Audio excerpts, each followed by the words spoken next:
Halo, selamat siang. Udah siap ya? Sahur aman kan? Aman, Sahur Bu. aman? Siang Bu, aman Bu, Siang. Raf udah sahur. Yang nggak puasa udah. ada nggak? Udah makan siang? Sahur aman ya, soalnya nih topiknya agak harus butuh. Nggak sahur Bu aku Bu. Ah, suram nih, nggak gawat nih suram nih. Perlu protein soalnya nih materinya. Kasihan sekali. Yang lain aman? Semangat ya. Ini topiknya. Tunggu dulu, tunggu dulu, tunggu dulu, tunggu dulu. Kita tuh sekarang masuk ke ini ya, encryption ya. Ini nggak akan selesai hari ini, jadi ada part yang saya jelasin minggu depan. Karena nih segini banyak coba, tapi saya rangkum. Nah, kalau minggu lalu kan kita baru intro. Sekarang kita udah masuk simetrik asimetrik. Ini mah udah kan minggu lalu. Nah, intinya adalah kalau simetrik, kuncinya tuh sama antara buat ngunci sama buat buka. Kayak kunci rumah, kayak kunci gembok, kayak kunci kamar gitu ya. Jadi kalau misalnya si Alice mau kirim ke Bob ya dua-duanya harus punya kunci yang sama. Nanti ini ada problemnya gitu. Masalah pertukaran kunci. Karena pas nuker kunci itu nanti problem gimana caranya ngasih tahu. Kayak misalnya saya mau kirim kunci nih ke siapa misalnya. Ke Raffi misalnya, Raf, eh, saya kirim tugas ya tapi di Cesar Cipher. Terus kuncinya apa, Bu? Saya bilang misalnya kuncinya geser 7 ke kanan gitu ya. Itu kan susah mau dikirim nanti diintip orang gitu ya atau kayak kita mau sharing kunci kos gitu sama teman kalau dikirim pakai Gojek takut hilang kalau dititipin temen takut diduplicate gitu ya nanti itu jadi isu security juga gitu ya. Nah, sekarang nih prinsipnya gini, eh kalau kita sekarang kita ngomongin simetrik dulu ya yang kuncinya sama. Nah, kunci simetrik itu tuh algoritmanya tuh sebenarnya gitu-gitu aja gitu maksudnya nggak ada yang apa ya secara matematik tuh bukan bukan problem itu bukan matematik tapi randomness gitu ya.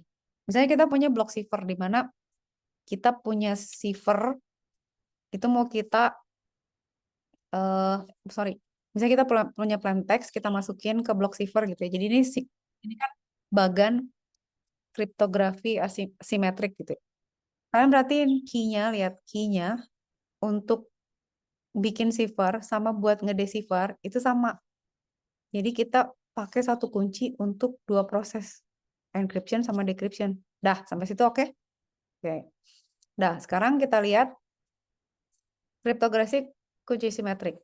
Ini yang tadi saya bilang. Contohnya DES, AES, Triple DES, Blowfish, dan Trindle, dan lain sebagainya gitu ya. Notasinya kayak gini. Kalau kita bilang encryption, kita tuh melakukan kunci dioperasikan kepada message. Sehingga jadinya sama dengan kunci fungsi kunci terus terhadap M gitu ya. Oke. Nah, dekripsinya itu berarti kan kunci dioperasikan kepada cipher. Kalau yang ini kunci di di diaplikasikan ke plain dapatnya cipher. Kalau ini kebalikan kan. Oke, sampai situ oke kan? Jadi notasi mah gitu aja gitu ya, selalu gini. Nah, yang perlu kalian perhatiin adalah yang saya bilang minggu lalu bahwa ada proses inverse. Inverse tuh dalam persamaan matematik bisa, dalam proses juga bisa. Jadi kayak misalnya kalau matematik tuh gimana? Misalnya tadinya dikali jadi dibagi, dikurang jadi ditambah. Kalau secara proses misalnya tadinya geser kanan jadi geser kiri gitu. Misalnya shift left jadi shift right gitu ya. Terus dan seterusnya gitu. Jadi selalu ada inverse-nya. Dia prosesnya pasti kebalikan, tapi kuncinya tuh satu. Nah, kalau kita mau bilang notasi decryption itu tuh prosesnya dua kali gitu. Jadi udah dikunci, kita kasih fungsi yang sama, itu maka dia akan kembali ke bentuk yang sama gitu. Karena si ini kan fungsinya sama ya, jadi M-nya ya udah jadi M lagi gitu. Sampai situ oke lah ya. Ini mah cuman notasi aja ya. Dah. Sekarang kita lihat eh cipher block ini kan ini tuh salah satu contoh aja. Jadi ini bukan baku untuk setiap symmetric encryption gitu ya, bukan baku untuk setiap algoritma gitu. Tapi contohnya kira-kira kayak gini. Kalau kita punya mode cipher block, itu tuh ada bagian-bagian yang namanya ECB, CBC, OFB, dan CFB itu ya. Contohnya kayak gimana sih Bu? Maksudnya begini. Dia kan bilang ya kalau ECB bagi-bagi jadi blok dienkripsi dengan kunci yang sama. Kalau yang ini di XOR dari enkripsi blok sebelumnya gitu. Dan seterusnya. Sekarang kalian lihat bloknya. Kalau ECB, Electronic Code Book gitu ya. Kalian misalnya punya plaintext. Plaintext-nya tuh dibagi-bagi semuanya. Oke. Terus dikunci pakai kunci yang sama. Sehingga menghasilkan ciphertext. Ini kayak misalnya kalian punya kue. Oh, lapar. Ini kue nih. Dikasih topping keju nih. Semuanya toppingnya sama gitu. Terus nanti akhirnya ini gitu. Nah, kalau ini itu beda. CBC itu ada chain-nya. Nah, kalau kalian perhatiin the whole process itu tuh sebenarnya urusannya tuh cuman pengen ngacak-ngacak bitnya aja gitu. Ini kalau kalian lihat ya, ini ada initialization factor. Itu biasanya digunakan untuk menambahkan faktor aja. Jadi kayak misalnya apa ya? Misalnya gini. Kalian misalnya kayak kasih nanti kalau kita belajar encryption tuh ada yang namanya salt. Jadi kita ngasih bilangan random dimasukin supaya menambah keacakan keacakan datanya gitu. Jadi persamaannya itu kita bingung, nggak tahu ini angka apa lagi ditambahin gitu. Kalau kita nggak tahu angkanya kan kita jadi contoh deh, misalnya kalian minum atau makan gitu. Ini ada rasa apa ya kok gue nggak tahu ya misalnya gitu. Oh ini ternyata dikasih kayu manis gitu. Cuman karena kita kita nggak tahu, nah rasanya gini gitu ya. Nah itu tuh kayak gitu ini salah satu faktor tuh untuk menambah ini apa namanya keacakan gitu ya. Nah, lihat kalau CBC itu ada chaining-nya. Jadi dari block cipher encryption kan udah ada key gitu ya. Ini plain text, DXOR sama IV. Jadi block cipher encryption pakai kunci. Jadi ciphertext kan. Nah, hasil itu di chaining ke proses berikutnya. Jadi prosesnya tuh berantai gitu. Jadi proses yang sekarang itu tuh ngitung dari yang sebelumnya gitu. Kebayang nggak? Nah, kalau kalian lihat dari sini, decryption-nya kan 3 kebalikan ya. Yang tadinya di atas plain text-nya, di bawahnya ciphertext, ini sekarang ciphertext di atas. Dan pokoknya the whole process tuh di reverse aja. Sampai sini oke nggak? Tapi intinya itu dia mengacak apa data. Kalau kalian lihat di sini, nah ini contoh. Ini contoh keacakan yang visual lah gitu ya. Contoh misalnya datanya tuh plain text, tapi sebenarnya dia gambar gitu ya. Terdiri dari grayscale gitu. Kalau di encrypt pakai ECB mode, lihat deh. Masih ada polanya kan? Kelihatan kan ada apa frame kepalanya gitu kan. Sementara kalau pakai CBC enggak, karena dia lebih random. Nah, the whole thing about cryptography itu adalah meningkatkan keacakan. Artinya acak tuh apa sih? Artinya acak itu nggak ada pola. Pola tuh apa artinya? Pola itu semua gitu ya, apapun ya, fenomena fisik atau apapun yang ada di alam ini gitu, alam dunia ini, ya. Itu tuh kalau ada polanya berarti bisa dihitung secara matematik. Kalau bisa dihitung secara matematik berarti bisa di-inverse. Kalau udah bisa di-inverse berarti kita bisa ngebongkar message-nya kan berarti. Gitu aja sih sebenarnya prinsipnya gitu. Nah, sekarang kalian lihat deh. Kenapa ECB sama ECBC CBC itu lebih secure karena dia lebih diacak kan? Karena ada proses yang membuat apa namanya? Kemungkinan proses apa ya? Kemungkinan hasilnya tuh lebih random. Contoh gini deh, kalian kalau coding ya misalnya, atau lihat suka ada kan yang namanya pseudo random. Saya kita bikin nih coding, terus kita mau bikin bilangan acak. Itu sebenarnya dia tuh nggak random gitu. Random itu tuh benar-benar sesuatu yang nggak ada rumusnya, random aja gitu. Kayak lu random banget sih orangnya gitu. Ya random lah gitu. Kalau di komputer tuh sebenarnya random itu gak bisa random banget karena pasti terbatas sama range representasi data kan. Nah, kalau yang di random yang di computing itu biasanya ada seed-nya, jadi ada siklusnya. Jadi kalau kita perhatiin walaupun mungkin siklusnya 10 pangkat sekian gitu ya, tapi kalau kalau dilihat lagi tuh dia ada perulangan. Nah, danger gitu. Pada saat ada perulangan kayak gitu, terus ada pola, kayak kemarin ingat nggak yang waktu kita pakai Vigener receiver? Kalau kuncinya pendek kan jadi ada perulangan tuh. Kalau udah ada pola, nah itu bisa dihack tuh. Sebenarnya sama sih semua hal gitu. Jadi kayak kalau dulu ayah saya suka bilang, kamu kalau pulang jalannya nggak boleh sama. Kenapa? lewat situ. Kenapa? Kalau ada orang yang ngikutin gitu, dia nggak tahu gitu. Dia nggak bisa nebak kamu mau kemana gitu. Itu sebenarnya kan sama-sama random. Jadi orang nggak bisa, outcome-nya tuh mesti banyak sehingga orang nggak bisa nebak. Nah itu adalah faktor security. Jadi pola apapun yang berpola bisa ditebak. Nah itu jadi kelemahan tuh. Nah kalau kalian lihat di sini, ini kenapa bisa ditebak gampang? Saya analogikan dalam bentuk minuman haus ya. Ini misalnya nih contoh. Di sini kan kalian perhatiin ya, kuncinya kan ini, kuncinya tuh dicampur lagi sama yang sebelumnya kan. Walaupun ada kunci, tapi kan dia nantinya tuh ada campuran dari hasil kunci sama encryption sebelumnya kan, bener nggak? Kalau ini tuh enggak gitu. Jadi misalnya kalian punya gelas nih ya, misalnya es teh ini, es teh kelapa. Ini es jeruk nih. Ini digambar dulu. Ini es teh, ini es kelapa, ini es jeruk. Ini apa dong satu lagi air putih lah ya misalnya. Bayangin ya, ini kan beda-beda misalnya. Tapi misalnya kalian oplos nih, Pertamina nih ya. Oplos pakai kopi misalnya. Kita oplos. Semuanya kopi oplosnya. Pasti kan nanti pasti kelihatan polanya kan. Kok nih, kok kelapanya rada-rada rasa kopi ya gitu. Kebayang nggak? Tapi bayangin misalnya kalian udah nyampur kopi sama es kelapa nih. Campurin lagi sama es jeruk nih.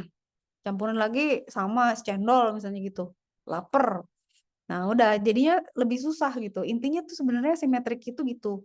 Nah, kenapa kayak gitu gitu. Jadi prinsipnya si simetrik ini tuh diciptakan untuk membuat randomness itu. Kenapa kayak gini? Karena dibuat gini deh. Kalian ingat ini nggak apa namanya mesin yang kemarin dipakai sama Jerman? Kok jadi lupa sih? Oh, Enigma.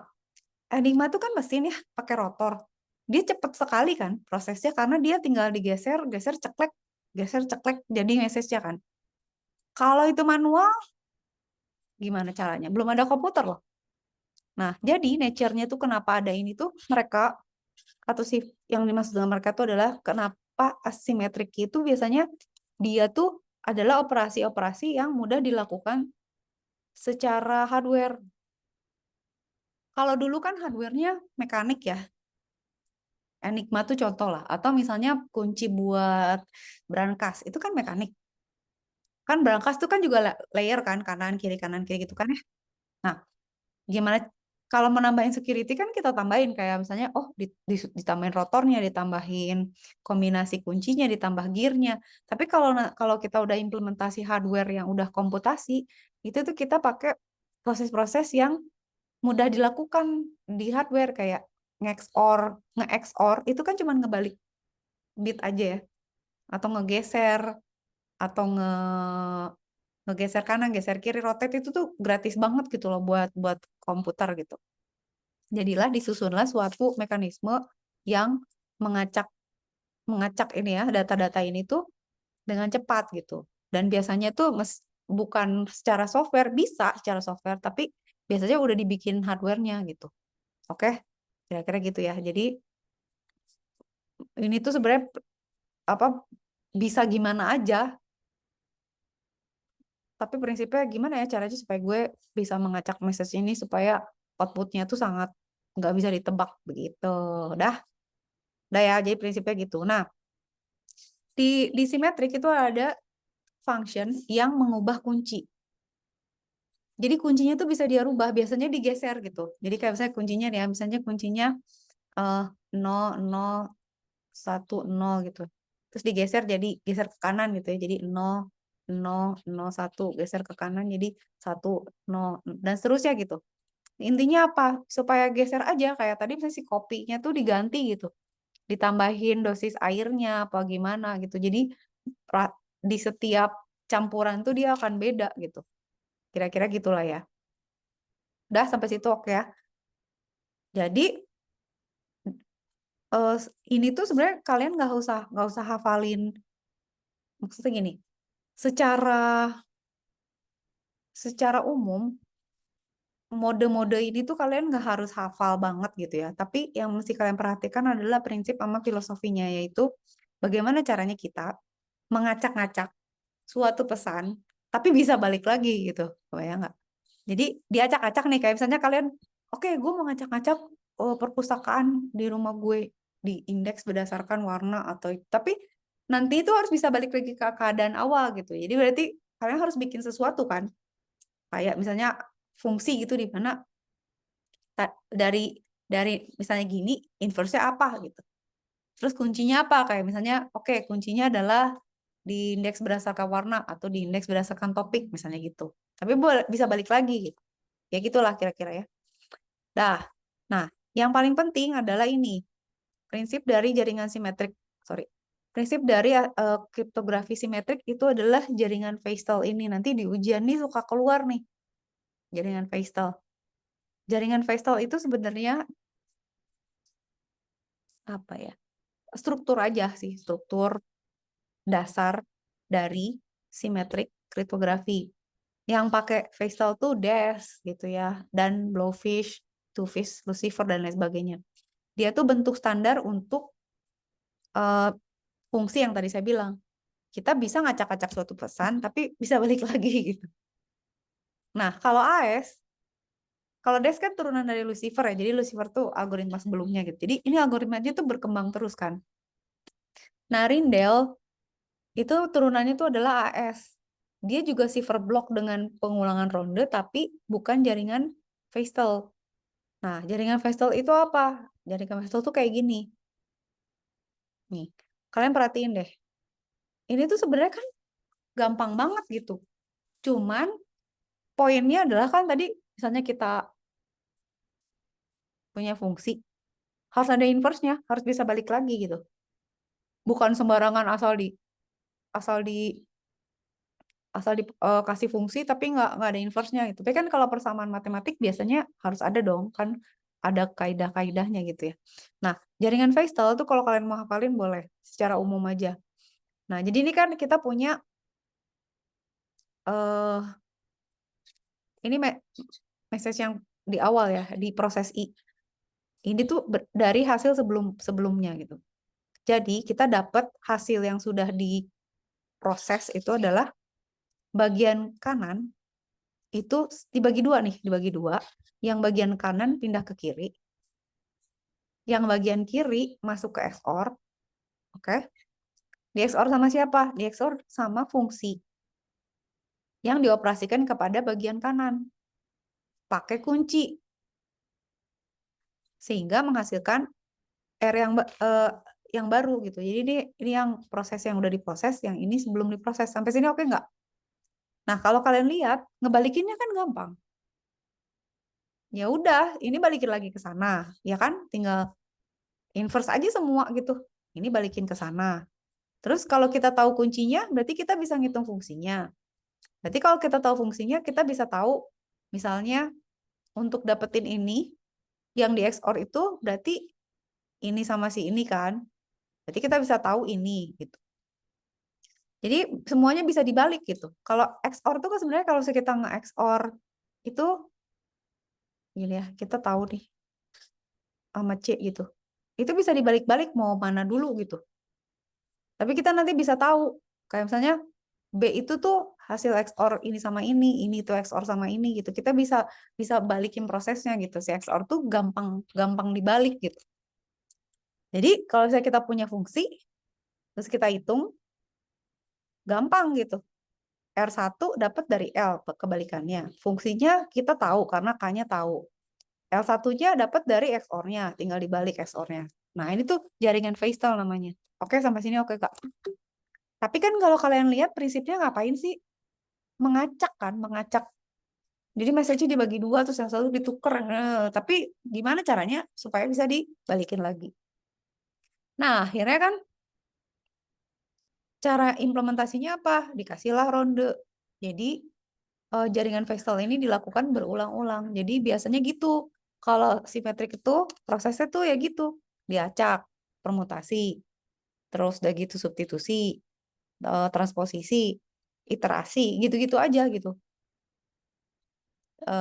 Prosesnya terserah yang bikin. Misalnya, gue pengen sekian round, gue pengen sekian bit, gue pengen yang ditukar dibagi itu sekian. udah gitu di reduce jadi sekian bit, itu terserah yang bikin gitu. Cuman nanti kan ada proses ya kalau saya kita implement nih, misalnya bikin symmetric key. Nanti itu harus dites sama mathematician gitu ya. Terus dicek secara statistik, secara matematik, rumusnya cukup acak atau enggak, ada kelemahannya atau enggak gitu. Oke? Nah, ini sekarang kita lihat nih, ada rondenya kan? Ini kan semuanya kan sebenarnya jaringan Feistel kan yang gini. Ya kan?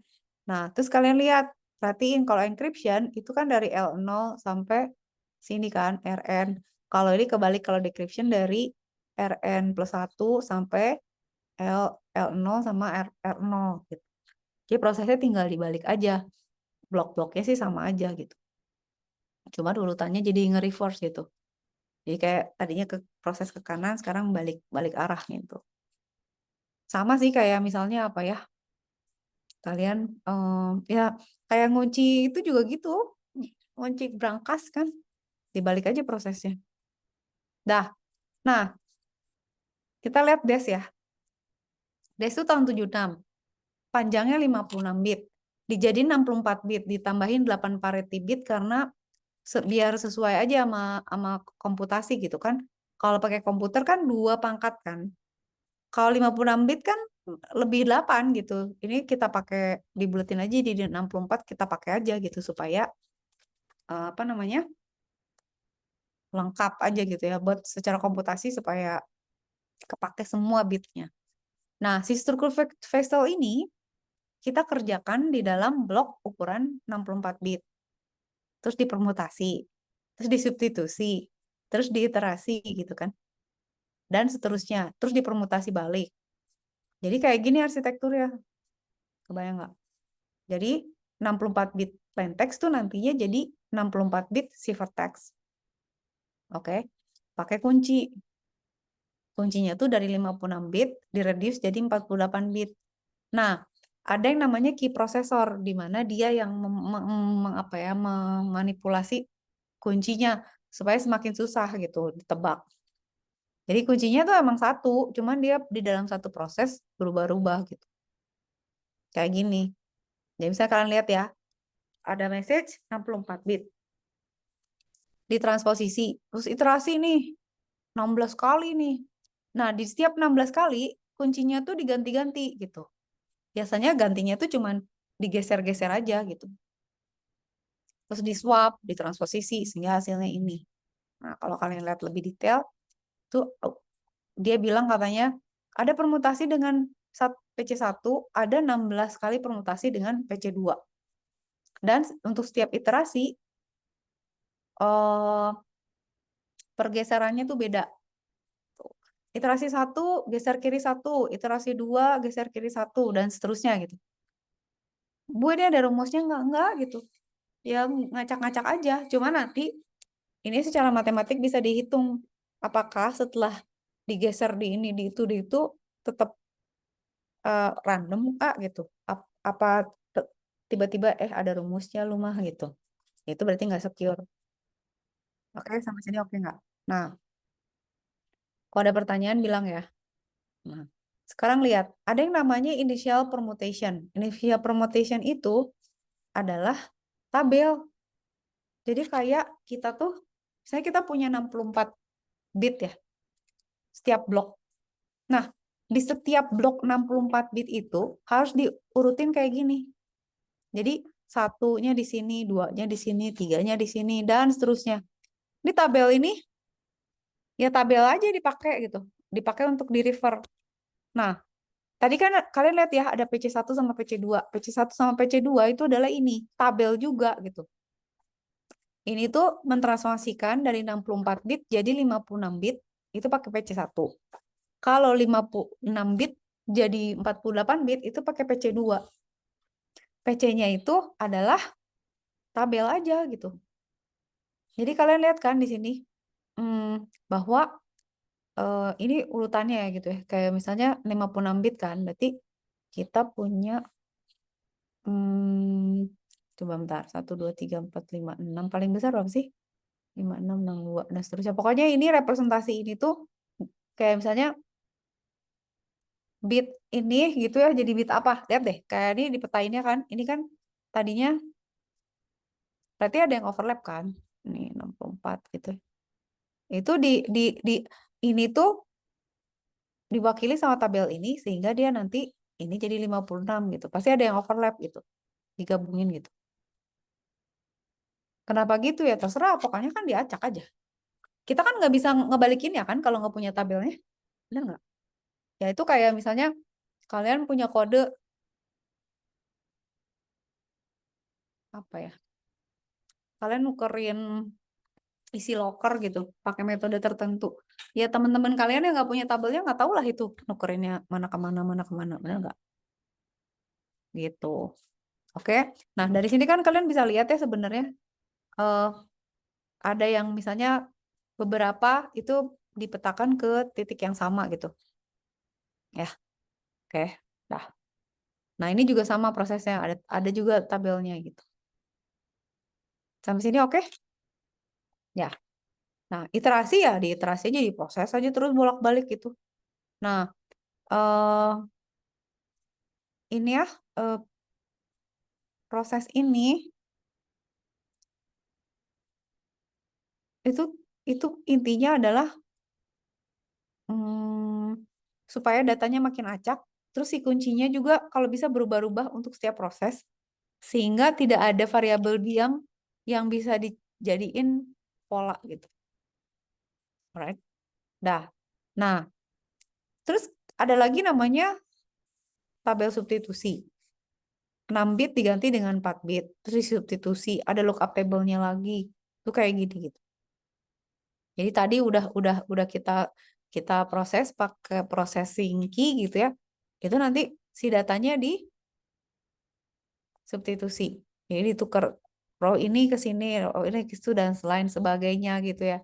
Nah, ini itu dia punya aturan sendiri. Kayak misalnya hasil operasi data 48 bit gitu ya. Dari fungsi E dan kunci K dibagi menjadi 6 bit. Dirubah jadi 4 bit. Pakai fungsi SN sehingga kita reduce lagi jadi 32 bit. Contoh misalnya kita punya 6 bit direduksi dengan fungsi S1 diambil MSB0 dan SB1. Jadi sisa sekian, sisa 1101. Dibaca menjadi desimal 13 menjadi nomor kolom, isi baris 1 dan kolom 3 adalah 5. Jadi apapun asal bisa di reverse gitu ya. Nah, ini fungsi S-nya. Jadi kalau ada tabel balikannya lagi gimana gitu. Sampai sini oke ya, prinsipnya begitu. Nah, deskripsi. Ini kan sebenarnya kalau di Des itu tuh algoritmanya cuma sama. Cuman kuncinya di balik urutannya gitu. Jadi sebenarnya Des tuh nggak secure. Sehingga dia bisa dipecahkan nih. Ada yang bisa memecahkan. Lihat. Dia memecahkannya dengan merancang chip. Nah, kan tadi saya cerita. Symmetric key itu biasanya diimplementasikan dalam bentuk hardware. Supaya apa? Supaya lebih cepat. Karena low level. Proses di hardware itu, saya kan waktu S3 bikin kriptografi untuk device yang kecil ya. Jadi saya tuh harus mikirin gimana caranya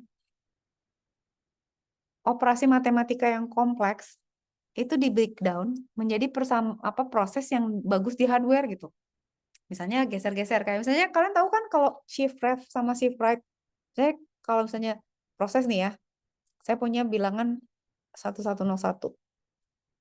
Kalau saya geser ke kanan itu kan saya kuadratin ya, angkat 2. Kalau geser ke kiri itu saya bagi 2 gitu kan sebenarnya proses tuh. Jadi gimana caranya menerjemahkan suatu rumus yang kompleks, tapi tinggal geser kanan, geser kiri, XOR apa? Karena tuh di hardware cepet banget, makanya fungsi kunci simetrik itu cepet. Itu karena dia pendekatannya tuh dari hardware. Nah, yang kalau kita mau ngehack pakai chip, ya dia bobol lah. Karena level tuh, ya kalau dihitung manual mah, ya kayak kalian misalnya hitung manual lihat tabel mau sampai kapan gitu. Tapi kalau kita udah bikinin hardware-nya, kayak sama aja kayak Alan Turing minggu lalu kan, dia tidak berhasil ngehack Enigma-nya Jerman sampai dia bikin mesin kan. Kelebihan mesin tuh kan dia bisa mengautomatisasi proses sehingga bisa bisa bisa paralel gitu. Bobol lah nih si Des kan. Oke. Desnya bobol. Nah, ingat nggak tadi? Si kuncinya des itu kan digeser-geser ya. Nah, problemnya pada saat kunci itu digeser tuh jadi nggak secure gitu. Nah, saya nanti minggu depan mau ngajarin ke kalian ya. Kan kita mau belajar asymmetric key ya. Ada RSA sama ECC. Nah, kalau ECC itu berdasarkan kurva. Nah, kurva itu tuh nggak semuanya secure gitu, harus dipilihin. Kurva mana-mana aja nih yang aman secara matematik gitu. Nah, ini juga DES tuh ternyata vulnerable di kuncinya juga. Akhirnya dibuatlah begini. Tapi ini agak bego juga sih sebenarnya. Oh, kok bego ya? Kan bagi zaman dulu kan maksudnya mereka juga nggak, maksudnya bagi mereka oke lah di kompleksitasnya ditambah 3 kali gitu ya. Tapi sebenarnya enggak gitu. Contoh gini deh, kalian misalnya punya gembok 3, tapi kuncinya sama. Lebih aman nggak? Enggak gitu. Ya kalau kuncinya dicuri orang ya bisa masuk tetap kan, kuncinya sama semua. Cuman lebih lama aja. Ya nggak sih? Bener nggak? Jadi sebenarnya secara logik juga, ngapain nih nanonan gitu, sama aja gitu. Nah akhirnya dibikinlah triple dash kayak gini. Jadi 3 kali di encrypt. Nah tapi sebenarnya bisa di enhance lagi ya, bisa dibagusin lagi. Itu dengan tiga kuncinya beda. Ya udah kayak kalian misalnya punya berangkas, kuncinya beda, masukin berangkas lagi, kuncinya beda, masukin berangkas lagi. Itu kan susah tuh. Berarti harus ngecek lagi. Harus ngomong udah ngaco ya. Harus ngecek dulu berangkas yang luar bisa dibuka nggak, baru layering gitu kayak bawang, kayak kayak kulit bawang bertahap gitu ya. Atau hanya 2 yang berbeda, nah itu juga lumayan tuh. Jadi misalnya berangkas luar sama berangkas yang di dalam tuh sama, yang tengah beda gitu. Tapi kan tetap lebih susah gitu ya. Atau semuanya sama. Itu kayak kalian itu punya gembok, atau misalnya kalian punya rumah, pintunya 3, tapi misalnya masuk gerbang dulu.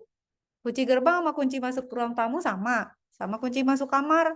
Ya udah, nggak ada gunanya gitu. Nah, paling kuat kan kalau dibedain kunci kan, atau kuncinya diperpanjang gitu. Oke. Tapi tetap aja udah masih lemah karena nggak signifikan juga. Akhirnya diciptakanlah AES, diturunan dari Rindel Cipher gitu ya. Tahun 2001, tadi kan 76. Jadi udah berapa tahun tuh? 25 tahun. Ada lagi. Nah, AES ini nggak pakai Feistel ya. Jadi dia beda gitu. Pendekatannya udah nggak pakai Feistel karena itu dianggap lemah gitu. Nah, AES Rindel ini dia menggunakan blok ukuran 128 bit, kuncinya 128 atau 192 atau 256. Gitu ya. AES tidak menggunakan Feistel. Nah, kalau saya kita punya 16 byte gitu, contoh, itu byte-byte itu representasinya dibikin kayak gini, matriks kayak gini.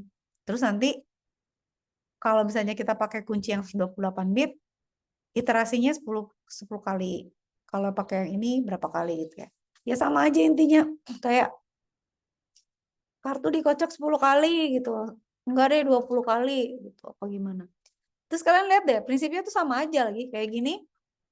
Kalau mau ngacak tuh bisa disubstitusi gitu. Jadi satu part itu disubstitusi sama blok apa gitu ya. Atau ditukar kolom, ditukar barisnya, atau ditukar kolomnya. Pokoknya diacak-acak ya, asal ingat. Atau diacak kuncinya, asal bisa balik lagi. Ingat gitu, kayak misalnya kalian punya password pakai gerakan gitu ya. Nah, nanti ngebalikannya lagi tuh tadi gimana ya? Gerakannya dibalik gitu. Udah simetrik tuh. Oke, sampai sini oke nggak? Jadi, prinsip dari kunci simetrik itu adalah komputasi yang mudah dilakukan di hardware. Yang tadi saya bilang, kan hardware itu basisnya 2 ya.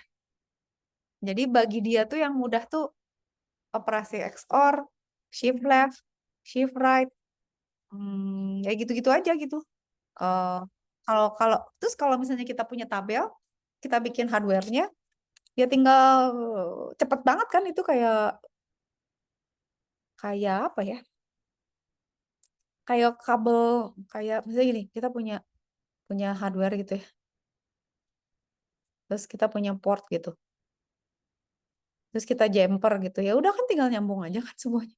Kalau di jumper mah udah aja datanya ya udah yang satu saya ke sana, yang satu saya ke sini, yang satu ke sini, yang sini ke sana gitu.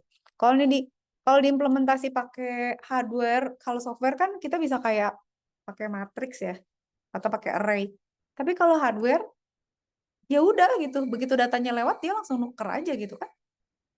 Jadi cepet banget asimetrik itu cepet. Tapi prinsipnya gitu-gitu aja. Rotasi, shift, XOR, permutasi, substitusi, transposisi, eh, sama diulang-ulang gitu, looping. Nah, sampai situ oke. Nanti kita bahas lagi ya, kalau harus detail ya. Tapi prinsipnya asimetrik tuh kayak gitu. Oke. Sekarang kita masuk ke kriptografi asimetrik. Kalau asimetrik itu kita kunci untuk mengunci sama membuka tuh beda. Jadi setiap pihak itu punya dua kunci. Satu pribadi, satu publik. Yang publik boleh dipakai orang lain. Dalam artian nanti buat melakukan transaksi ya, kita lihat ya. Nah, contoh terkenal tuh bukan RSA aja, tapi ECC. Nah, WhatsApp tuh encryption-nya pakai ECC. Jadi, nanti minggu depan belajar ECC-nya, karena agak susah konsepnya. Dah, sekarang gini. Tadi dibahas kan, kalau kita pakai kunci simetri, penerima sama pengirim tuh harus kuncinya tuh kan sama. Bisa dicuri orang kan? Nah, kalau di asimetrik, itu susah gitu. Kita bisa gunakan itu untuk purpose yang berbeda dan kuncinya nggak bisa dicuri. Ya orang saya nyuri nih kunci publik ya dia harus nyuri kunci private kita kan, which is itu dirahasiakan gitu dan nggak usah dikasihin. Jadi kalau kunci simetrik kan kayak tadi ya misalnya, saya mau kalian misalnya mau sharing kunci gerbang kos-kosan gitu, atau saya lu mau masuk kamar gue, ya udah deh gue kasih kunci kamar gue gitu. Itu kan kalian harus ngasih kan, karena bentuknya sama gitu. Tapi kalau asimetrik itu enggak. Jadi tidak ada pertukaran kunci. Jadi nggak ribet. Nah, notasinya tuh kayak gini. Sama aja sebenarnya. Tapi kalian perhatiin ya. Ini kenapa gini sih ya Allah? Nah, perhatiin bahwa kalau kita enkriptnya pakai kunci publik, dapat cipher.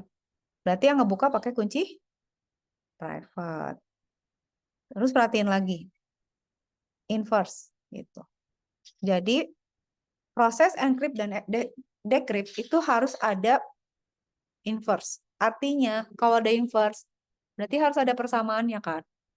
Maksudnya harus ada fungsi yang bisa dibalikin gitu. Bisa di revert gitu ya, bisa dibalikin gitu. Oke. Udah sampai sini oke ya. Kira-kira sama aja gitu ya. Cuman nanti detailnya kita lihat lebih jauh di sini. Oke. Nah, asimetrik itu tuh kalau tadi kalian lihat kan yang simetrik basisnya apa?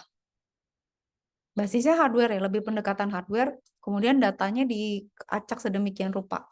Nah, kalau asimetrik itu berbasis dari kompleksitas matematik. Jadi implementasinya lebih susah, komputasinya lebih berat. Jadi dia relatif lebih lambat gitu. Tapi dia lebih secure. Begitu. Alright, lebih secure. Nah, ini kita nanti lihat RSA ya. Tapi ini tahun 79 loh. Jadi tahun 71, tahun 76 tuh ada simetrik.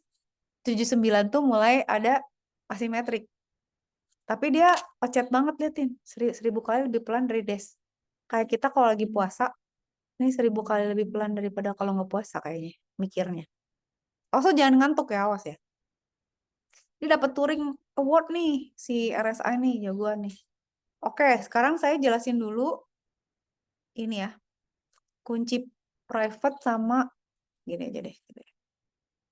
Oke, sekarang saya tanya dulu sama kalian. Oh, saya kalau ditanya nggak jawab, awas loh. Gini, sekarang kita coba kunci. Oke. Kriptografi simetrik. Awas ya kalau tadi udah dijelasin terus lupa. Nih, simetrik. Simetrik artinya apa? Kalau misalnya saya punya kunci, saya mau ngomong nih, A sama B. Berarti kita berdua ngobrolnya mesti gimana? Kita harus, dua-duanya harus punya kunci kan? Kunci A, B kan? Tapi kuncinya sama gitu. Dua-duanya harus punya kan? Udah nggak? Kayak gini. Gitu ya. Terus, C, A ini pengen ngomong sama si C nih. Nah, berarti harus apa? Harus punya kunci lagi kan? Si A harus punya. Iya, Dava. Iya, Dava nggak tidur. Terima kasih. D, A, C ya. Kunci AC ini kunci AC juga. Oke. C gimana kalau mau ngomong sama B? Sama. Harus punya kunci BC. Gitu. Kuncinya sama. Oke, sampai sini. Oke kan? Jadi harus ada segini banyak kunci. Buat 3 orang, kuncinya harus ada berapa? Ada 6. Berarti kalau kita kelas sekarang ada berapa? 34. Kita bertiga 4 nih. Berarti ada berapa kunci nih kalau saya mau ngobrol sama kalau secara pakai simetrik. Nih ya, misalnya bertiga berempat, 3-4 nih. Saya mau ngomong sama Raffi nih. Berarti Raffi sama saya masih sharing kunci. Ngomong sama Zeo, sharing kunci lagi. Ngomong sama Will aja ya manggilnya. Sama Will juga harus punya kunci. Jadi total ada berapa nih kuncinya? Kalau kita ber-34. Berarti ada berapa? 68. Kok 68 sih, Dav? Enggak dong. Kan 1100, 34, Bu. Oh, 34 pangkat. Iya, banyak, Bu. Banyaknya berapa? Nih, gini. Pokoknya, Bu. Ntar dulu. Gini. Misalnya kita ke nikahan, ke ulang tahun atau kita ke reuni deh. Orangnya ada 100. Kita salaman berapa kali? 100 kali. 99. Enggak dong. Adrian bener. 99 kali emang salaman sama diri sendiri enggak kan? 99 kali itu satu orang. Berarti salaman yang terjadi tuh berarti 100 kali 99 kan? Berarti salamannya ada 9.900 salaman yang terjadi. Sama halnya dengan 34 ini. Kalau orangnya ada 34, ya kan? Berarti kan setiap orang punya 33 kunci kan sebenarnya. Jadi kan sebenarnya gini kan.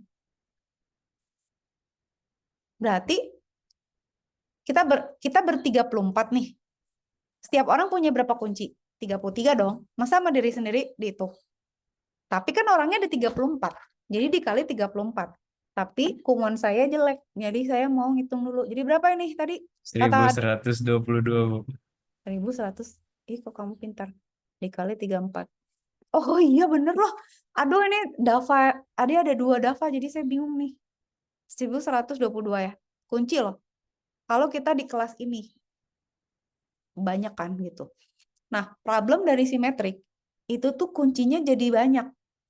Jadi ini tuh rumusnya. Kalau simetrik itu adalah. Apa kuncinya? N dikali Allahu Akbar la ilaha illallah dikurang N dikali N-1. Gitu ya. Rumusnya itu. Berarti kan kalau cuma 3, berarti kan 3 dikali 2.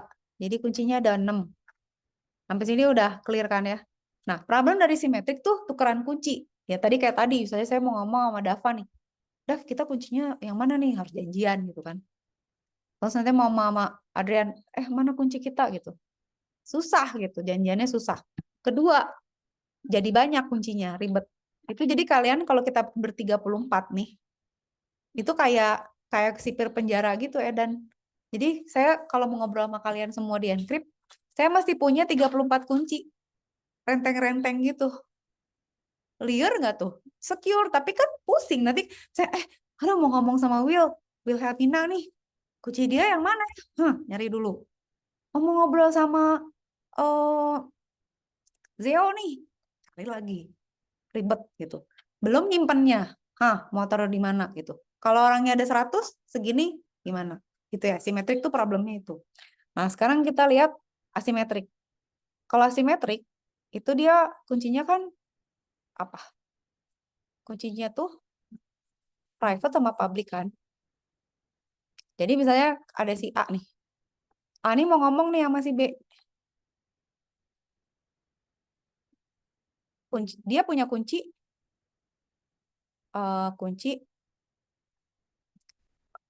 private. Si A punya private A gitu ya.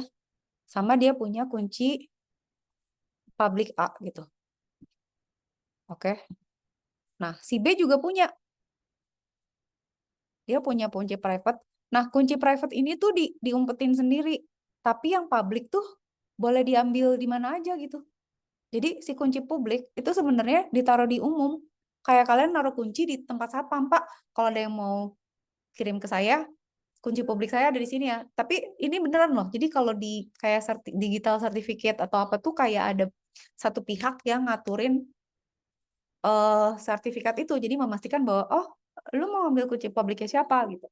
Oh ya nih ambil. Nanti dioperasikan sama kunci private. Sampai sini gitu dulu ya kira-kira ya, asimetrik. Terus kalau mau ngobrol sama C gimana? A mau ngobrol sama C nih. Si C, salah. Si C ini berarti kan dia juga punya kunci kan? Kuncinya private C sama public C kan? Nah, sebenarnya si public ini tuh ditaruh di mana aja, bisa ditemukan oleh siapapun gitu. Kalau dia mau komunikasi sama kita. Oke?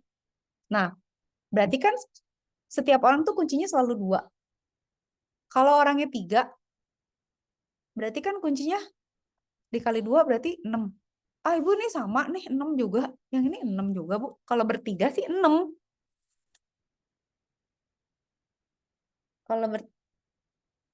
Kalau bertiga 6. Tapi katakan misalnya kita ber-34. Nah, jadi berapa hitung? 68. Nah, Adrian bener sekarang. Coba bandingin sama 1122. Bener, Adrian. 68. Karena dikali 2. Kalau orangnya ada 100, berarti kuncinya ada berapa? 200. Ya kan? Kalau 1000, ada 2000. Tapi bayangin, misalnya nih ya, ini 34 kan jadi 68, jauh kan? Jadi ini rumusnya apa? 2N kan? Ya, ini rumusnya 2N, yang ini N kali N-1. Jadi kebayang misalnya nih 1000 ya. Kalau ada 1000, kuncinya dia tuh cuma 2000. Kalau di sini 1000, biar heboh. Berarti kan ini kuncinya ada 9.000.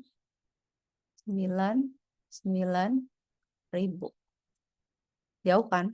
Nah, jadi sampai sini clear ya. Kalau kalian ditanya perbedaannya, kalian udah tahu. Nanti kan pada saat implementasi, jadi kalian bisa ngebayang, oh pantesan nih pakai simetrik, oh pantesan nih pakai asimetrik gitu. Karena kalian bisa lihat, oke, performance-nya gimana. Nah, kan ada plus minusnya, simetrik cepat, tapi kuncinya ribet. Kalau asimetrik cenderung lambat, tapi kuncinya lebih simple. Gitu. Dan storage-nya juga lebih sedikit kan. Jadi kalian bayangin aja, kalau misalnya kayak simetrik itu kan, kalau kuncinya ada 1122, berarti kalian tuh harus nge-generate kunci. Itu ada ongkosnya lagi. Kayak coba deh kalian ke tukang duplikat kunci tuh mahal tahu. Maksudnya nggak semurah itu, nggak semurah fotokopi. Saya waktu itu nge-duplikat satu set kunci rumah aja mahal juga lumayan gitu. Kebayang kalau ada segitu dikali 1122 gitu ya. Nah, kalau di sini dia lebih storage-nya lebih ringkas, generate-nya juga nggak banyak gitu, lebih simple. Gitu ya. Sampai sini oke? Dah. Itu urusan perbandingan kunci. Sekarang saya mau ngejelasin. Ini saya kecilin biar saya ngejelasin. Katakan saya mau, misalnya ada A nih. A mau ngobrol sama B. Pakai simetrik. Ya udah, kuncinya kan bagi dua aja. Ada dua kunci yang mereka bisa pertukarkan kan. Tapi kalau misalnya pakai asimetrik gimana? Misalnya proses pertama, skenario pertama, saya mau kirim nih message, gitu ya. Oke. Kalau si A mau kirim atau saya kirim ya ke B itu ya misalnya. Ini saya nge-encrypt-nya pakai kunci apa? Kan si A ini punya kunci private kan, private A. Dia punya kunci publiknya ditaruh di umum ya. Kunci public B, public A gitu ya. Oke. Si B juga punya, dia punya kunci private dia kantongin sendiri. Ini punya kunci private B, yang kunci publiknya ditaruh di sini. Gitu. Dah. Nah, kalau saya mau ngirim, saya pakai ke B, saya pakai kunci yang mana? Oke, pakai kunci private saya ya, berarti ya. Misalnya, yaudah saya encrypt pakai kunci private saya deh. Gitu. Misalnya saya mau ngirim ke siapa ya? Eh, siapa? Siapa yang bisa kita panggil? Ke Raffi lah ya. Kirim ke Raffi ya, Raf. Saya mau kirim ya. Terus Raf, oke Bu, coba decrypt. Nah, Raffi decryptnya pakai apa, Adrian? Dia nggak decrypt pakai apa? Pakai kunci private saya nggak bisa dong. Kan kunci private saya nggak ada yang tahu. Jadi pakai apa? Nah, Raffi berarti harus nyari kunci publiknya Bu Marisa mana. Nah, dia encrypt pakai kunci publik saya gitu.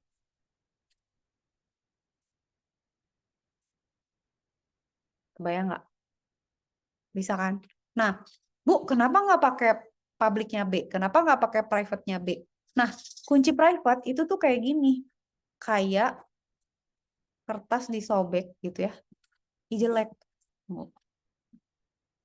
Kertas disobek gitu ya.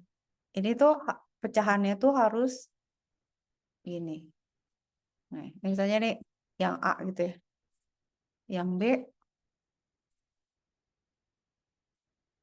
itu, yang B bentuknya gini. Jadi mereka tuh harus saling men-challenge masing-masing gitu. Pecahannya beda. Jadi ini misalnya private-nya, ini public-nya gitu ya. Ini private-nya, ini public-nya. Jadi kalau dipakai tuh harus di challenge-nya sama punyanya yang sama gitu. Jadi saya private ya sama public-nya, public ya sama private-nya karena mereka persamaan matematik gitu. Oke, sampai sini kalau bingung nggak apa-apa. Kita lihat contoh kedua. Contoh kedua, sekarang saya mau kirim message lagi nih. Tapi saya mau kirim saya ke Adrian, tapi pakai kunci private dia. Boleh nggak? Jadi A kirim ke B pakai kunci private B. Boleh nggak? Bisa nggak?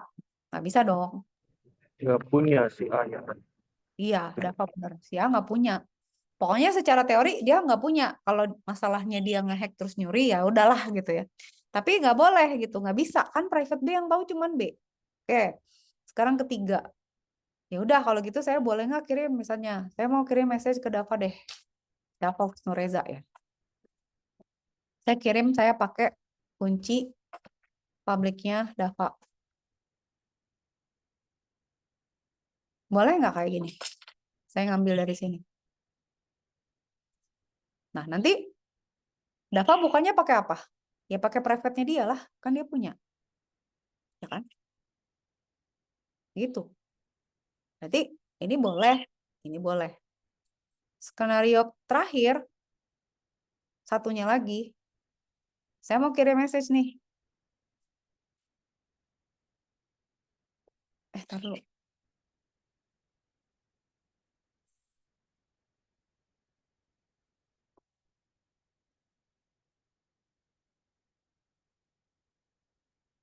Ntar ya, balas dulu ya.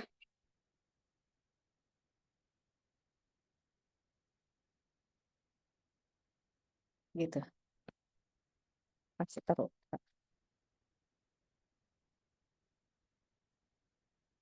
Gitu ya. Nah, terus kalau gini gimana? Udah deh kalau gitu saya boleh dong pakai publik saya boleh nggak? Saya bisa nggak kirim misalnya ke Wilhelmina pakai publik saya? Nggak bisa. Nggak bisa, Bu. Kenapa? Karena dia harus nyuri kunci private saya, nggak bisa gitu.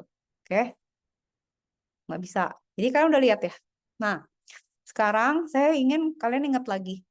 Prinsip kita kan di kriptografi CIA ya. CIA beserta non-repudiation dan availability kan. Oke. Kalau kita encrypt, kira-kira dia confidential nggak? Ya iya dong. Makanya di encrypt, kan WhatsApp suka bilang, wow, we are using end-to-end encryption. Biar nggak bisa dibaca kan. Maksudnya, ya saya klaimnya mah gitu ya, kata Facebook, kata semua orang gitu ya. Semua orang tuh maksudnya Instagram lah, WhatsApp lah, mereka bilang Google, data lu confidential, kita nggak tahu di encrypt gitu, nggak ada yang bisa buka, nggak tahu tapi ya kalau dia misalnya baca dulu sebelum di encrypt gimana? Nggak tahu juga ya prosesnya. Confidential kan? Terus integritinya terjamin nggak kalau di encrypt? Harusnya iya dong, kan dia rahasia. Nah, sekarang kita ngomongin authentication nih. Nih, ini yang akan saya jelasin di sini, di proses ini, berdua ini. Oke, sekarang katakan gini. Di sini yang ada yang pacarnya satu. Nggak mau ngaku ya pasti ya. Bima ada nggak Bima? Ngecek dia tidur nggak? Bim, Bima nggak jawab loh. Tidur Bu Jawab. berarti Bima Bu. Halo Ah, Bu, kenapa Bu? Bima di mana? Kok no? Kenapa? Ada, Bima ada. Ya udah, nggak ngetes aja, takut ditinggal tidur. Oke, Bima. Bu tadi kencing dulu. Astagfirullah. Oke, ini Bima ya. Bima misalnya punya pacar ya, 3. Bima awas lo mau ditanya habis ini. Kenapa saya Bu? Karena random. Kenapa saya kena? Bim, pacarnya 3 dia. Kalau dia kirim pakai private-nya Bima kan punya kunci private sama public kan. Pacar-pacarnya kan juga punya private sama public. Kalau dia kirim pakai kunci private-nya Bima, ya pakai skenario yang ini, yang nomor 1. Jadi Bima pakai kunci private-nya dia, nanti pacar-pacarnya buka pakai apa? Pakai kunci publiknya Bima. Itu artinya apa? Artinya Bima mau memastikan ke pacar-pacarnya bahwa yang ngirim tuh dia gitu.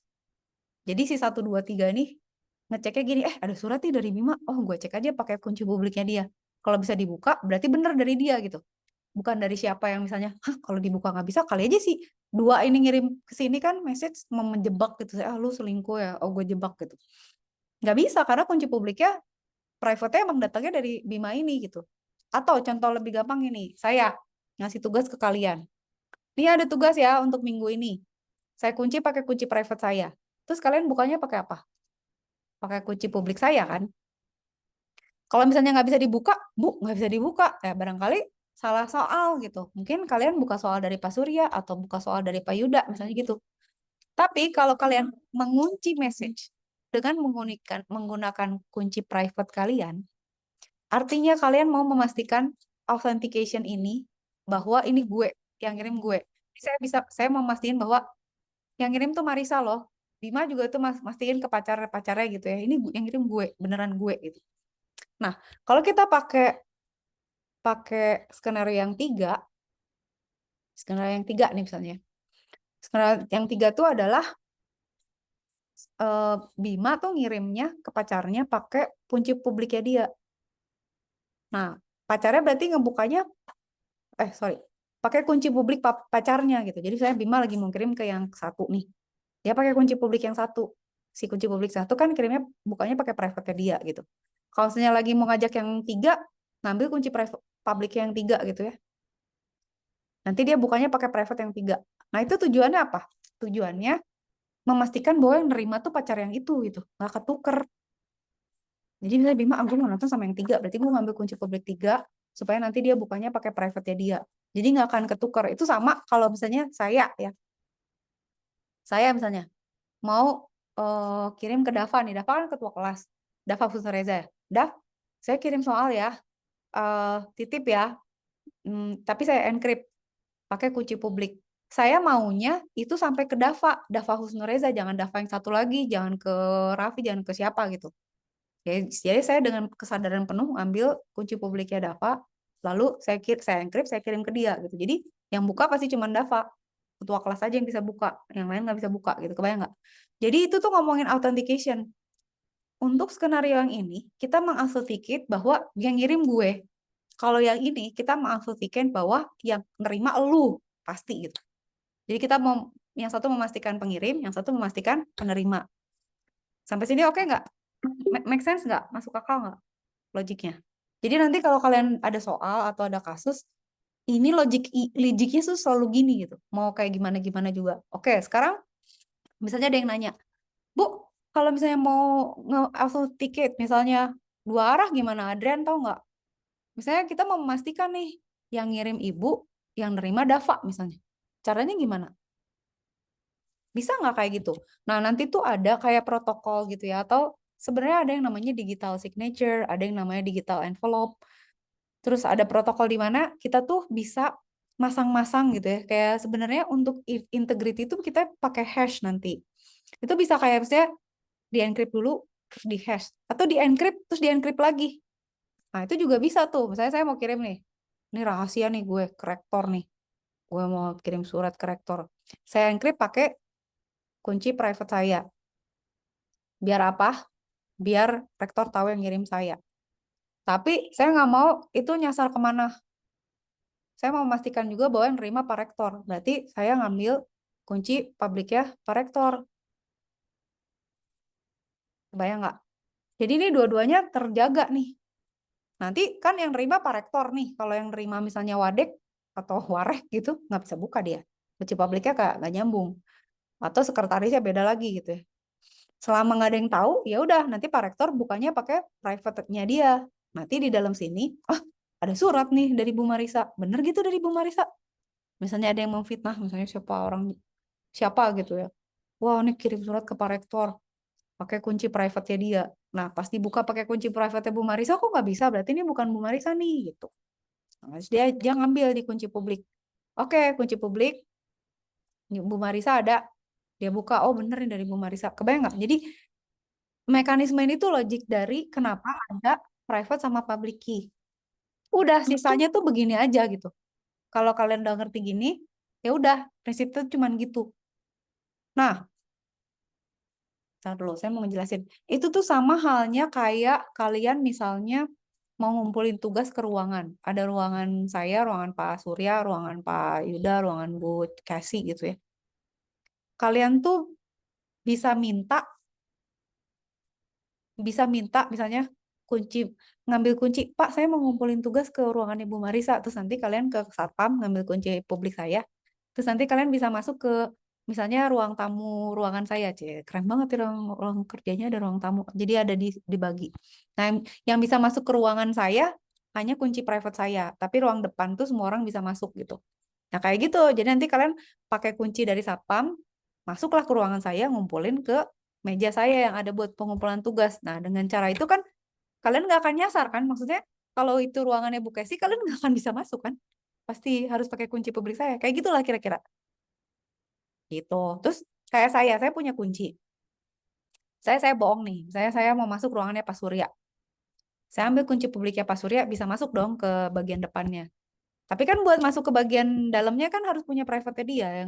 Jadi misalnya nggak mungkin gitu ada orang yang bisa mengakses ke part yang memang nggak bolehnya gitu. Jadi briliannya tuh makanya dapat Turing Award itu adalah si kunci ini tuh jadi implementasinya tuh bagus gitu, jadi secure banget gitu.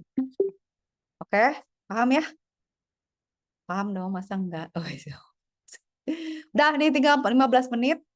Saya mau ngejelasin tentang RSA ya. RSA nggak mau pakai ini, soalnya ini susah. Saya mau ngejelasinnya pakai punya dosen pembimbing saya waktu S3 aja ya, Pak Sarwono, pinjem ya, Pak. Ini soalnya bagus nih, saya juga dulu ngerti. Nah, sekarang gini, berbeda dengan yang tadi, kalian bersabar ya, cuma 16 menit lagi ya. Oh, jangan pingsan dulu. Jadi RSA itu sebenarnya cuma pemfaktoran aja. Memfaktorkan bilangan kalian bisa nggak sih kayak 12 tuh berapa kali berapa sih gitu? Bisa kan? Nah, tapi ini yang difaktorkan tuh bilangannya prima dan besar banget gitu. Jadi kalau kita mau memecahkan RSA, kita harus bisa memecahkan bilangan prima itu, which is menentukan bilangan prima aja tuh di matematik susah gitu. Itu resource-nya banyak, makanya bedanya sama simetrik. Simetrik kan ngacak-ngacak secara proses ya. Kalau ini tuh problem secara matematik. Nah, kunci publik di RSA itu adalah N sama E. N itu perkalian dua bilangan prima yang besar. Ini tuh dirahasiakan P sama Q-nya. Karena bisa apa aja kan? Nah, Bu, kenapa prima? Ntar dulu. Kan kunci publiknya N. Ya. Terus ada E kan. E itu relatif prima terhadap Vn, yaitu P-1 dikali Q-1. Relatif prima itu artinya apa? Tidak punya faktor. Nah, tadi saya bilang kan, segala yang berpola itu kan bisa ditebak. Kalau misalnya kalian, misalnya bilangan ini adalah kelipatan 3, bilangan ini ada kelipatan 5, itu kan ada pola kan? Nah, kalau relatif prime itu nggak ada pembaginya. Nah, kalau kita nggak tahu ada pembaginya, itu jadi nggak bisa dipecah jadi bilangan yang lebih kecil yang bisa kita hack kan, nggak bisa kita attack kan. Jadi susah gitu. Jadi di matematik tuh selalu gitu. Nah, kenapa bilangan prima? Supaya nggak ada faktornya. Kalau nggak bilangan prima, kayak misalnya bilangan genap, bilangan ganjil, itu kan bisa ditebak ya. Kayak misalnya habis dibagi 2 atau enggak. Nggak habis dibagi 2, ini berarti. Nah, itu kan ada kelipatannya. Dari kelipatan kan kita bisa nge-reduce besar problemnya gitu. Nah, kalau prima, itu kita jadi nggak tahu gitu. Nggak ada faktornya. Jadi itu lebih secure, nggak ada polanya. Nah, kalau dikaliin ya bisa jadi memang dia nggak prima lagi. Cuman cara nyari dua bilangan prima yang gede ini siapa sama siapa gitu tuh susah gitu. Alright, sampai situ udah. Oke, kebayang? Jadi kunci publiknya adalah N sama E. Yang tidak akan bisa diketahui kecuali kita tahu P sama Q-nya siapa gitu. Udah sampai situ oke. Kunci rahasianya yang mana? Kunci rahasianya adalah yang ini, D. Di mana D itu adalah D sama E itu inverse ya. Dimodkan sama Vn ini. Hasil perkalian P-1 kali Q-1. Nah, kalau di modulo, inverse itu artinya gini. Kalau misalnya kalian kaliin dua bilangan ini, terus dimod sama N gitu ya, sesuatu gitu, itu hasilnya harus 1 gitu. Itu namanya inverse. Jadi itu sebenarnya kayak, kalau saya suka ngebayangin gini, kayak saya 1/2, inverse-nya kan 2 ya. Ini kan kalau dikaliin kan jadinya 1 kan gitu. Saya suka ngebayanginnya gitu. Inverse tuh ya kurang lebih kayak gitu, cuman kalau di modulo tuh nanti ngitungnya agak susah, harus pakai Euclidean distance atau apa lupa. Pokoknya gitu. Sampai sini udah oke belum? D-nya. Jadi ini rahasia nih yang dimerahin ya. Ini tuh kunci rahasianya ini. Dia ngambil dari E, dimodkan sama V. Kok kan orang tahu E-nya, Bu? Kan orang tahu V-nya, Bu? Enggak, soalnya nanti ada beberapa pilihan gitu. Oke, dah. Enkripsi gimana? Enkripsi itu dilakukan dengan memangkatkan message dengan E, kan tahu E-nya kan? Dimodkan dengan N, kan N-nya kita tahu kan publik. Dapatlah ini. Pada saat dekripsi, message-nya tuh dipangkatkan sama kunci private. Ininya sama. Jadi kalian tahu kan, berarti encrypt-nya pakai public, decrypt-nya pakai private. Sampai situ udah oke? Aduh, haus. Gimana kalau kita jajan haus ya? Haus. Yang ada odengnya. Yang ada es tehnya. Gitu. Udah, ini saya hapus. Nah, contoh nih ya, saya contohin. Sabar, 11 menit lagi, dikit lagi. Nih, contoh RSA. Kalau misalnya kalian suruh nebak nih, 77 tuh perkalian apa ya bilangan prima? Gampang nggak tuh nebak ya? Kan tahu 7 kali 11. Ini mah gampang. Tapi kalian tahu kan prinsipnya gitu. Tapi ini bilangnya nanti gede-gede banget gitu. Dah, kalau udah tahu P sama Q-nya 7 sama 11 kan. Berarti V-nya berapa? Berarti 6 kali 10 kan, artinya 60. Nah, sekarang ini kan kita udah dapat N kunci publik. Sekarang mau cari E kan.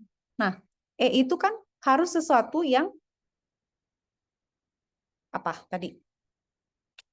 Relatively prime terhadap 60. Jadi harus pilih E yang dia itu nggak punya apa ya, dari bilangan 1 sampai 60 gitu ya, yang tidak punya kelipatan dengan 60. GCD ini pakai greatest common divisor nih pelajaran SD ya. Jadi kita cari bilangan apa sih yang nggak punya faktor dengan 60 gitu. Artinya GCD-nya 1 gitu ya. Tapi rentangnya tuh antara ini 1 sampai harusnya 1 sampai 60 gitu ya. Kita pilih salah satu, makanya kan E aja walaupun publik kita harus milih gitu. Jadi walaupun tahu ya nggak tahu yang mana kan gitu. Misalnya kita pilih E-nya 17 deh. Ya udah, 17 kan nggak ada faktornya kan sama 60. Bener nggak? Ya kan? Dah. Berarti sekarang kunci publiknya ini dong. 77 sama 17. Kalau kita mau nebak, berarti kita harus nebak ini. Gitu. Kalau udah tahu misalnya 7 sama 11, berarti harus nebak ini kan. Padahal kan banyak faktor yang enggak. 11 juga enggak faktor sama 60. 19 juga enggak gitu kan. Jadi ada berapa layer kesulitan juga. Nah, sekarang kunci rahasia gimana ngitungnya? Kunci rahasia adalah dia, D itu adalah inverse dari E. Kenapa harus ada inverse? Seperti saya bilang, kalau encryption itu harus bisa dibalikin prosesnya. Karena kan kalau udah di-decrypt, harus bisa di-encrypt lagi. Encrypt harus bisa di-decrypt dong. Masa kita kirim message, terus tahu gue lupa, kagak bisa balik lagi gitu. Jadi, udah di-encrypt, gak balik. Nah, harus bisa ada inverse-nya gitu. Nah, inverse dari D itu adalah sesuatu yang kalau mereka berdua dikaliin, dimodkan sama V atau 60 ini, hasilnya 1. Nah, udah dihitung nih, dapetnya 53. Nah, sebenarnya bisa dihitung pakai rumus. Ya, jadi pokoknya sebenarnya bisa di brute force juga kalau kalian mau gitu. Misalnya gini ya. Oke, misalnya berapa kali 17 di mod 60 hasilnya 1. Cobain aja satu-satu. D-nya 1, 2, 3, 4. Pokoknya sampai hasilnya 1. Nah, itu dia berarti inverse-nya gitu. Oke. Karena 3 kali 17 di mod 60 itu adalah 1 gitu ya. Dari situ dapat ya. Oke, beres. Dikit lagi, sabar. Nah, kalau gini mah kan gampang. Misalnya kita punya message pesan. Ubah aja jadi urutan angkanya kan. P itu kan urutan 16 dan seterusnya, jadi bisa lah ya. Ngitungnya tinggal gampang, ya udah 16 dipangkatin apa ini yang kita tahu E-nya kan. 16 dipangkat 17 di mod yang kita tahu juga kan, N-nya 77. Hasilnya berapa? Jadinya kan ini kan. Ini kita rubahnya kayak pakai tabel ASCII aja. Jadi dapetnya ini kan. Dah, sampai sini oke kan? Gampang kan? Ngebalikinnya ya tinggal dibalik. Si ini dibukanya pakai private. Oke, berarti angkanya dibuka sama private. Tadi kunci private kita kan 53. Mod 77-nya sama. Ya udah balik lagi 16, 5, 19, 14. Simple kan? Nah, nanti kalau misalnya di ujian muncul, berarti kan kalian tuh kriptografi itu tinggal dibalik aja prosesnya gitu. Jadi nggak susah. Nah, tapi kan kalau ini kan kalau angkanya kecil. Nah, benerannya begini. RS1 512 bit ya, itu berarti 1,3 kali 10 pangkat 154. Itu gede banget. Astronomical numbers emang kalau kriptografi. Jadi kalian bayangin N-nya tuh segini, 512 bit. Ini kan pakai heksa. Jadi setiap bitnya tuh kali 4 ya. Jadi 4 bit. E-nya segini. D-nya segini. Kalian bisa nggak nebak ini tuh perkalian bilangan prima yang mana? Mesti cari dulu bilangan primanya. Mesti cari dulu ini sekali sama yang ini apa bukan. Itu susah banget gitu. Makanya RS1 secure. Karena secara problem matematik dia tuh butuh resource yang sangat, bukan nggak bisa dipecahkan, tapi butuh resource yang sangat besar untuk selesaikan gitu. Apalagi kalau bitnya ditambah, tambah lama lagi, tambah susah. Tapi kalau sudah ada komputer quantum computing, komputer kuantum ya bubar nih semua karena si komputer yang kuantum itu bisa ngitung every possibility dalam satu waktu kan. Nggak every tapi ya parallel computingnya bisa gila lah gitu ya. Pasti bobol ini karena jadi kecepatan encryptnya jadi cepet hacking mecahinnya crackingnya jadi cepet banget gitu. Udah absen ya. Kalau ada pertanyaan boleh ya sambil absen ya. Berarti kita ke pertemuan keempat ya. Tapi minggu depan saya mau ngejelasin SCC dulu. Biarin aja baru ditambahin itu. 4 udah dong. Oke. Dah. Kok nggak ada sih? Itu bukan udah di oke. Dah. Udah. Baik aja lah ya. Baik. Perkuliahan. Oke. Absen. Maleakinimo. Maleakinimo nggak ada. Ih, kok tumben? Ya, oke. Ariski Miardi. Ariski Miardi nggak ada. Hah? Muhammad Rafi? Ada, Ada. Bu. Oke. Naufal Fadil? Ada Bu. Rizky Putra ada? Ada Bu. Oke, Rizky Putra ada. Muhammad Zikri Mukimul Haq. Hadir, Bu. Siap. Oke, ntar. Zeo mana Zeo? Hadir Bu. Oke, Zeo. Muhammad Rafi, oh itu kan Rafi lagi. Hadir Rafi Bu. hadir. Oke. Rafi. Muhammad Agil? Agil. Ada sih tapi nggak bunyi. Hadir Bu, hadir Bu, hadir Bu. Oke. Dava Abril? Hadir Bu. Oke, Dav. Stefanus Wahyu? Hadir, Bu. Oke, Stef. Dwi Agus? Dwi? Ada Bu, ada. Ada. Itu Ariski ada Bu, cuma nggak tahu tidur kayaknya. Siapa yang mana? Ariski Miardi. Biarin. Nanti dia suruh WhatsApp saya dulu. Biarin. Oke Bu. Kita siksa dulu. Wilhelmina mana? Hadir, Bu. Oke, Wilhelmina ada. Nofri? Hadir Bu. Nofri ada. Bima ada. Ya, Hadir Bim? Bu. Oke. Satria Nugraha? Bu, saya hadir Bu, tapi bareng sama Bimo, HP saya keluar sendiri. Keluar kemana dia? Beli buka puasa. Nah, Udah masuk Bu. udah masuk Bu. Siapa Satria ini? Iya Bu, ini aku. Oh ya, oke. Lutfiah? Hadir, Bu. Lutfiah ada. Hairan? Hadir Bu. Oke. Ahmad Hideo? Hadir, Bu. Ahmad Hideo ada. Dava ada dong ya. Dava ada. Raihan Akbar? Hadir Bu. Hadir. Najwa? Hadir, Ibu. Wih, kok seger? Habis makan apa nih? Habis makan KFC nih. Oh, lapar. Joshua? Hadir, Bu. Oke, hadir. Fadilah? Hadir, Bu. Oke. Faris Eza? Hadir, Bu. Boy.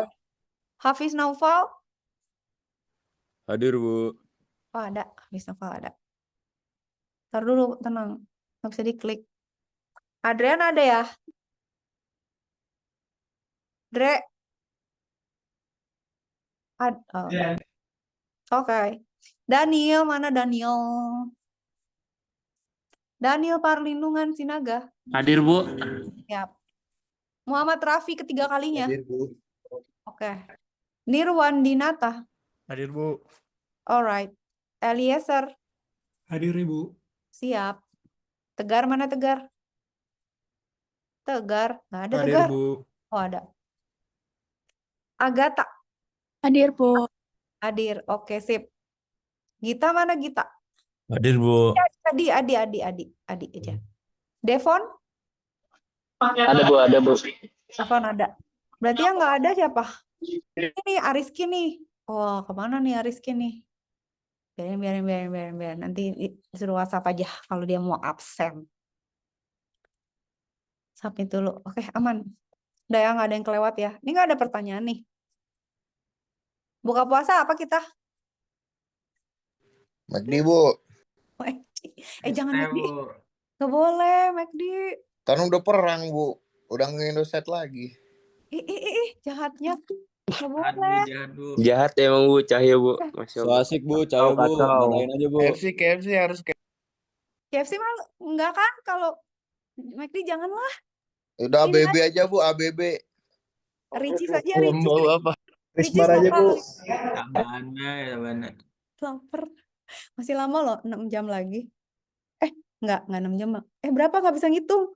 Bodoh. Cahyo ngajakin bukber katanya, Bu. Ya bukber lah. Kan Ayo, Bu. tiap hari juga bukber kan jamnya sama. Kalau azan langsung buka. Ayo jam 12. Iya sih, oke. Setengah hari ya, boleh. Jio, Bu.